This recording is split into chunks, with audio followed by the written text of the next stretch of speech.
Olá, eu sou a Leca Rocha, atriz, e interpreto seu caso virtual de relacionamento bizarro aqui. Jandira, idade 14 anos. O meu sonho aos 14 anos era estudar e ter uma Barbie, poder brincar com as minhas amigas e conseguir pensar assim no futuro o que eu queria ser profissionalmente. Infelizmente, o meu caminho foi todo direcionado para uma coisa muito cruel, graças ao meu pai.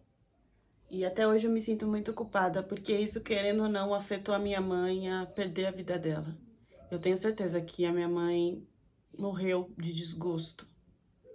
O meu pai, ele não parava em casa, ele só ia em casa para ter, quando ele queria ter alguma coisa, alguma relação com a minha mãe. Fora isso, ele sumia por meses, por semanas, o tempo que fosse. Quando ele voltava, se tivesse alguma comida e ele visse que não fosse com o dinheiro dele, que ele dava e assim, o dinheiro que ele dava pra gente não dava pra comida de uma semana. Então, se ele sumia por um mês e voltasse e via que a gente estava sendo alimentada, ele ficava bravo com a minha mãe, falava que a minha mãe devia estar fazendo grama para conseguir aquilo. Na verdade, a gente conseguia porque algumas pessoas ajudavam, ou porque as minhas irmãs que já estavam um pouco maiores saíam e trabalhavam, coisa que ele não queria. Ele não queria que a minha mãe saísse, nem que as minhas irmãs saíssem para trabalhar sem autorização dele. Então ele foi cobrando muito da minha mãe e cada vez que ele vinha para casa, passava 1, 2 meses, a minha mãe descobria que estava grávida. Então foi uma gravidez colada na outra. Ele só fazia mulher. A minha mãe não teve nenhum filho homem. Para quem não sabe, aqui em Manaus acontece o seguinte: acontecia muito antes nos anos 90, agora de uma forma mais discreta, mas ainda acontece. Eles juntam lugares, bares com homens ricos, a gente está falando de homens ricos barra poderosos, então são juízes, empresários, contadores, advogados, tem de tudo. E esses caras, eles têm o desejo de ter novinhas para se relacionar, independente de estar casado ou não. E por algumas de nós ainda viverem em condições precárias, eles usam, né, dessa dificuldade e pegam essas meninas, levam pra lá, usam do jeito que querem. Nesses bares é que se tem o primeiro encontro e depois são levadas para um hotel, do qual já tá também combinado com eles e que dessa forma pode se entrar. E lá se é feito tudo aquilo que eles querem por uma merreca. Tô falando por uma merreca porque o meu pai teve a ideia de fazer isso com a gente. Eu passei por isso. E tinha dia que eu só ganhava um pedaço de pão. Ou então de 10 a 30 reais que não vinha pra minha mão, ia pra mão do meu pai. A polícia. Muitos da polícia entraram assim, infiltrados para descobrir isso e conseguiram diminuir esse terror. Só que muitos aceitam e ganham para isso. Então existe os dois lados. E eu agradeço muito o lado que ajudou e que ajuda, porque as minhas irmãs não precisaram passar pelo que eu passei. Aos 14 anos, eu fui colocada nesse lugar onde homens escolheram como que tiraria a minha pureza por um valor significativo de R$ 2.000. Para quem não sabe, toda essa movimentação de comércio em Manaus se iniciou, na verdade, com estrangeiras. Nós já começamos com os gringos daí. Francesas vieram para cá e começaram esse tipo de comércio, que foi se desenvolvendo e marcando cada vez mais, infelizmente, essa região. Eu acho importante falar isso porque eu gosto muito do meu país. Eu devo muito ao meu país. E eu acho horrível quando as pessoas iniciam esse papo falando que isso começou com as indígenas ou com as negras. Não, isso começou com as europeias, as francesas. Elas vieram para cá junto com a comercialização da borracha que estava se expandindo nessa época. E foram através dos bordos e cabarés que elas criaram que tudo iniciou. Para abafar e não falar que eles estavam indo pegar, Eles diziam que lá era a Disney. Ah, eu tô indo pra Disney. Hoje em dia, todas essas negociações de ver, escolher e tal, é tudo feito pelo WhatsApp, tudo feito pela internet. Na minha época também, mas antes era no o cara a cara mesmo. Voltando para minha experiência, eu não ia para a escola. Eu não pensava no que eu tinha que trabalhar e o começo dessa vida me entregando o meu corpo foi totalmente obscura e eu não tinha entendimento do que estava acontecendo, porque o meu pai passou pra gente desde cedo que isso era uma forma de ajudar ele, que era uma forma de trabalho, e eu não entendia que era errado. O que que era errado outro homem me tocar ou não? Eu nunca tive aula de educação. Então, eu só estava aberta para aquilo que as pessoas faziam comigo, mas eu não tinha noção do meu valor, do que eu podia falar não, do que podia ser feito ou não. E pelo meu pai, por esses caras, a maioria era casado, sempre muito religioso, pessoas que se diziam ser do bem, pessoas de bem, de família conservadora.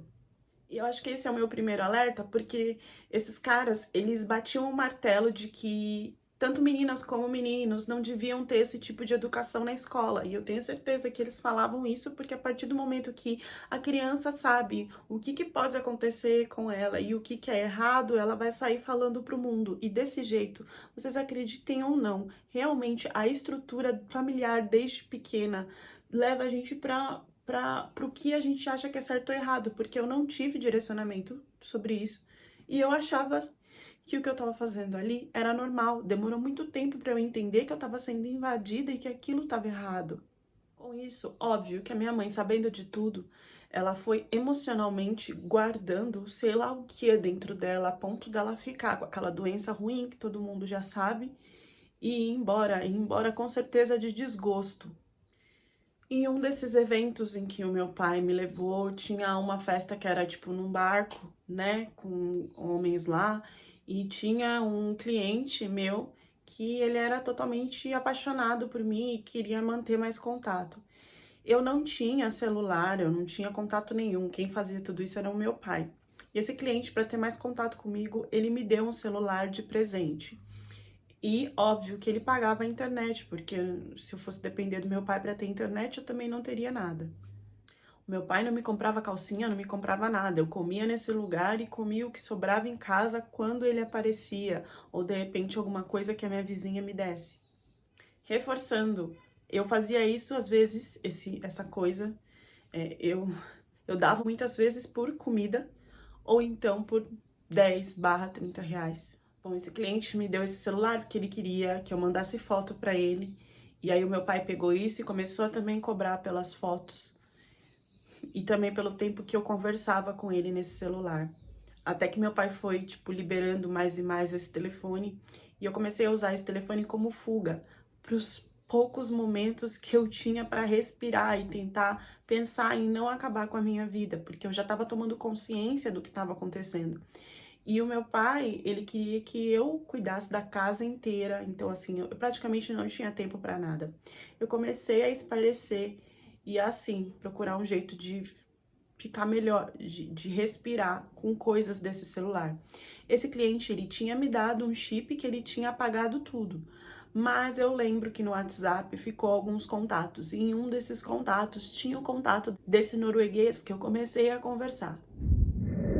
Felipe, idade, 50 anos, economista. O Felipe falava português. Eu já tava pronta, porque eu vi assim que ele tinha uma cara de nórdico, ele era bem gordinho, parecia um ursinho de pelúcia, sabe? E, e eu tinha aprendido algumas frases em inglês, porque eu escutava lá dos clientes.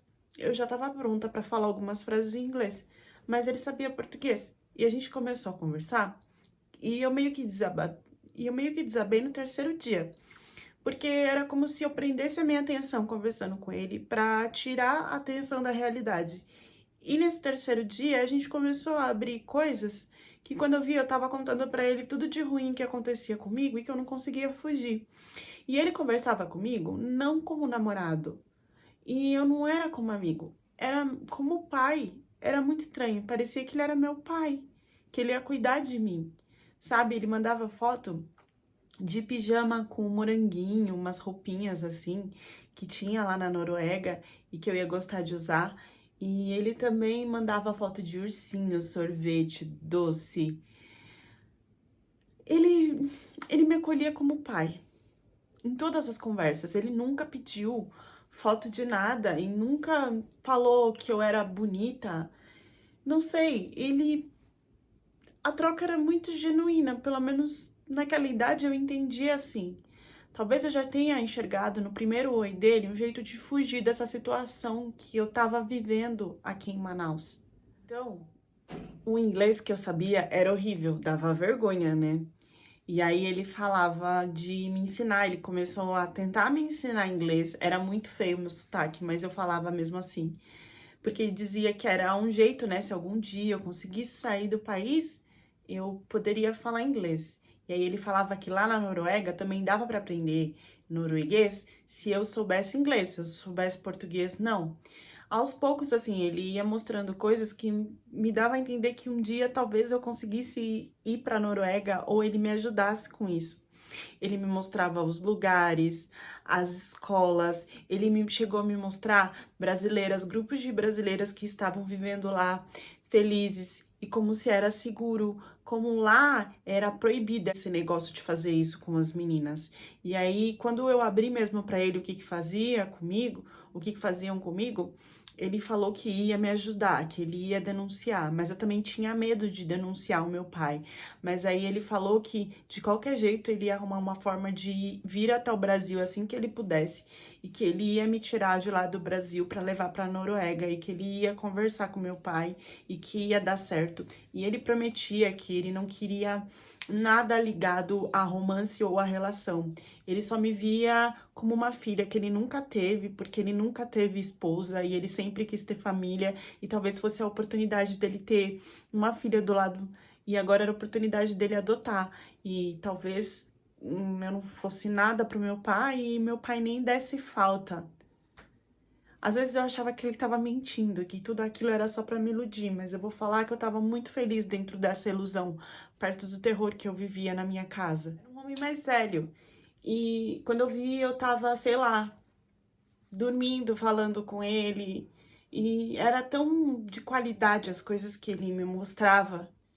Eu nunca tive acesso a nada disso. Quando ele falou, depois de uns meses, que vinha no Brasil e que ia me ajudar, eu não acreditei.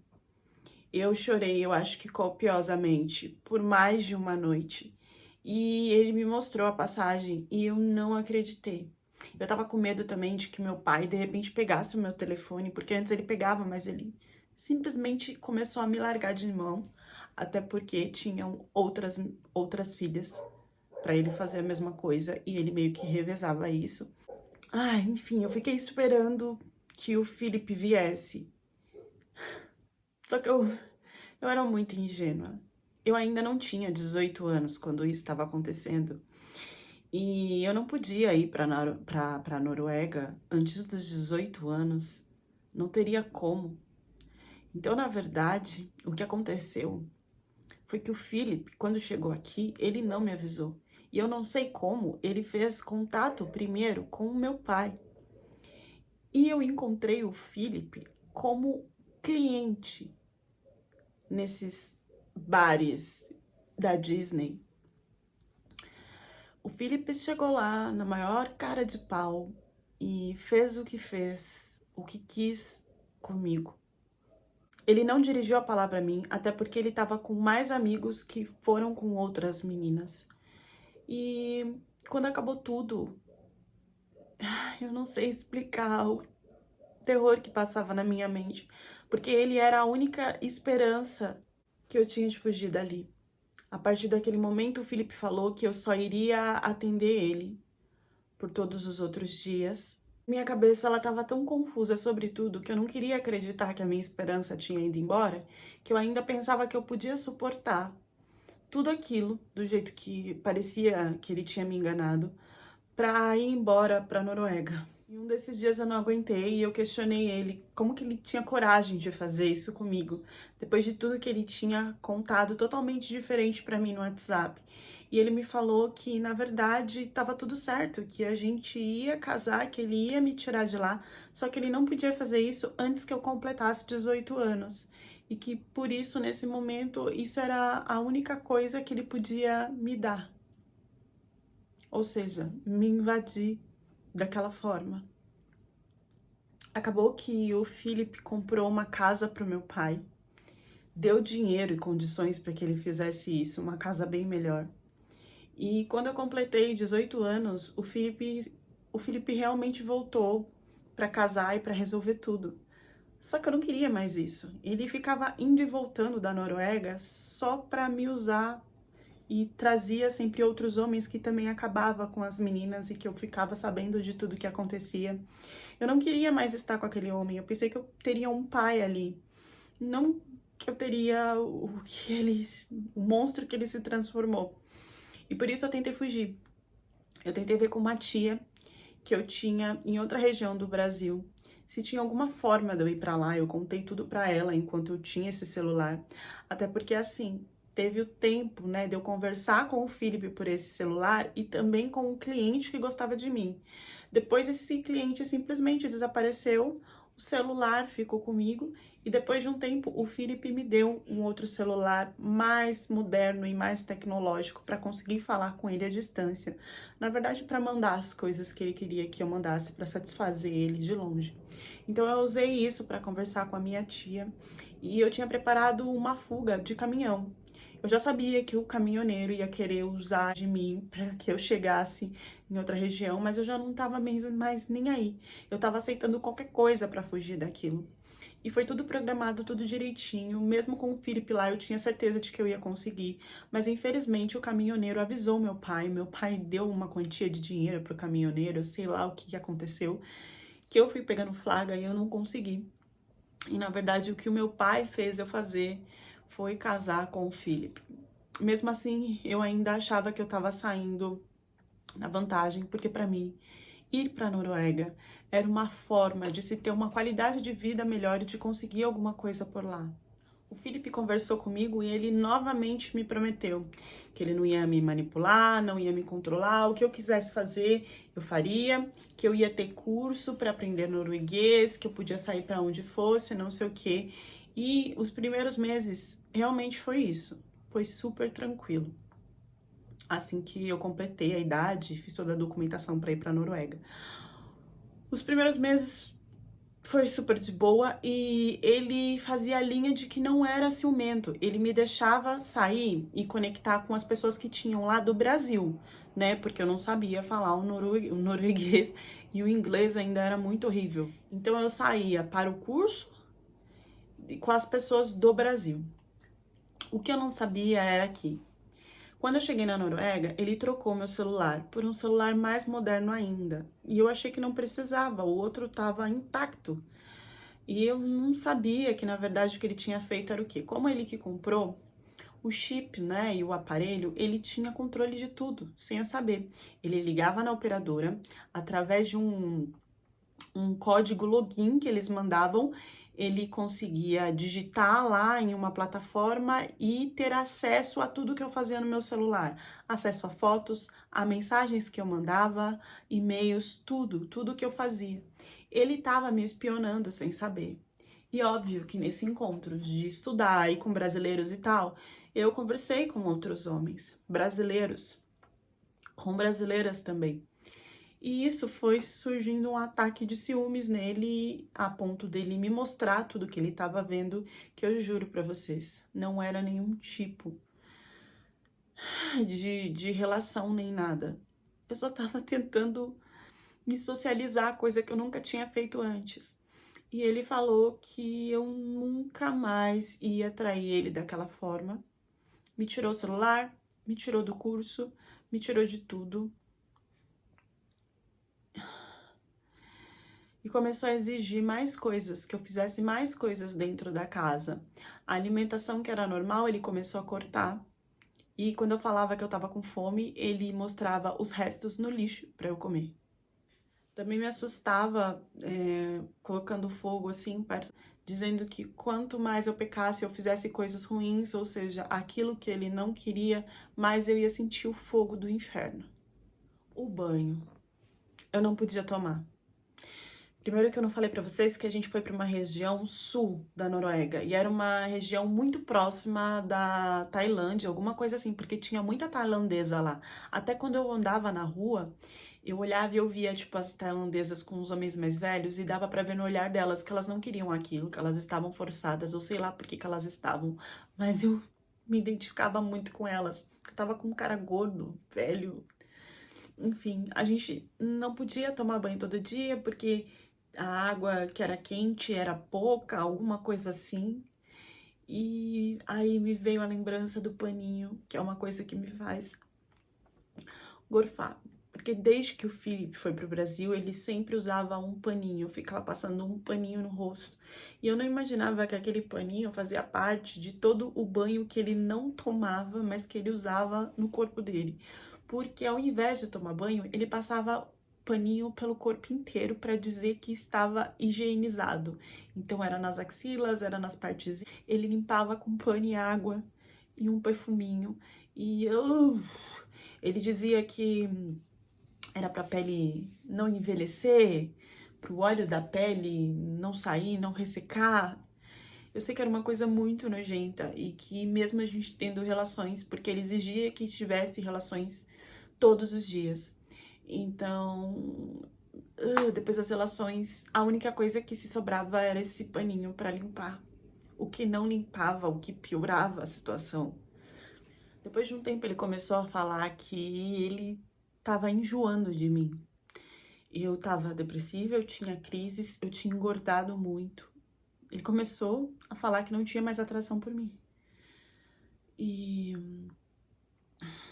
que é absurdo, porque ele era grotesco de nojento. E eu tô falando fisicamente. Então ele começou a levar pessoas para se satisfazer, tanto homem como mulher em casa, porque para eles parece que o divórcio é uma coisa muito difícil. Eles preferem manter uma vida dupla dentro do casamento, e foi isso que ele fez. Eu dava graças a Deus que ele não exigia que eu tivesse lá, mas algumas vezes ele começou a exigir. Mas aos poucos ele foi entendendo que ele não tava mais aí pra mim, que ele merecia coisa melhor. Gente, eu tô falando de um velhote que as coxas se arrastavam, enfim. E o cara falando que porque eu tinha engordado, aquilo não era mais o que ele queria, não era mais suficiente pra ele. E nisso, gente, ele começou a usar outras meninas pra entrar no meu lugar. Eu não sei quantas vezes eu agradeci a Deus por isso, porque ele simplesmente me abandonou. Às vezes, quando ele tinha muito desejo, ele vinha e eu tinha que passar por aquele terror que, sério, eu vomitava depois de fazer tudo, eu vomitava. Mas eu também vi como é que ele procurava meninas. Eu acho que é interessante contar aqui pra vocês. A primeira coisa que ele fazia era buscar as regiões do Brasil que fossem mais paupérrimas. E nisso ele digitava, tanto no Google como nas redes sociais, nomes de bares, de restaurantes, onde ele via fotos de meninas nas localizações. Ele também tinha contatos com homens poderosos aqui no Brasil, dos quais passavam o telefone dele, colocavam o telefone dele num tipo de celular que eu recebi e entregavam para essas meninas para que elas mantessem algum tipo de contato com ele, assim como eu caí na armadilha. A cada menina que ele conversava, ele renovava de conta. Ele tinha várias contas, ele renovava essas contas para conversar com meninas novas, onde tinha mais fotos só do rosto, porque realmente o corpo dele era uma coisa absurda de feia. Mas que ele se dizia um homem que queria casamento, um homem muito religioso, com fotos de óculos, bem de nerd, certinho. Todos os aplicativos de conversação esse cara tava, e a maioria das vezes com mais de uma conta. Ele não dava oi para essas meninas falando que queria namorar, ou mesmo com um profile lá mostrando que ele queria casar. Ele dava oi, mas nessa vibe de pai, de apoiar, de auxiliar, de amigo. Ele ganhava a menina por aí, porque ele sabia que ele não tinha beleza física o suficiente para atrair alguém. Então ele atraía pela parte ilusória de se morar na Noruega, porque sim, tem as suas qualidades em morar na Noruega, mas tem os seus defeitos também. Tem um lado bem obscuro, como qualquer país. E ele fazia questão de não mostrar isso. Ele fazia questão de dizer que nada era ruim na Noruega. Inclusive, eu lembro muito bem dele ter me falado que era crime e que por isso que ele achava um absurdo e que ele ia me ajudar. Mas na verdade ele estava procurando meninas para se satisfazer dessa forma no Brasil, porque na Noruega, como ele disse, comercializar isso era... Isso não quer dizer que não tenha. Tem sim os seus poucos. Mas ele ainda poderia fazer isso de uma forma mais barata e cumprindo com todos os desejos grotescos que ele queria, e ainda trazer essa pessoa para sua casa como esposa para ele fazer todo dia que ele quiser, no Brasil ou em outros países menores como Tailândia e etc.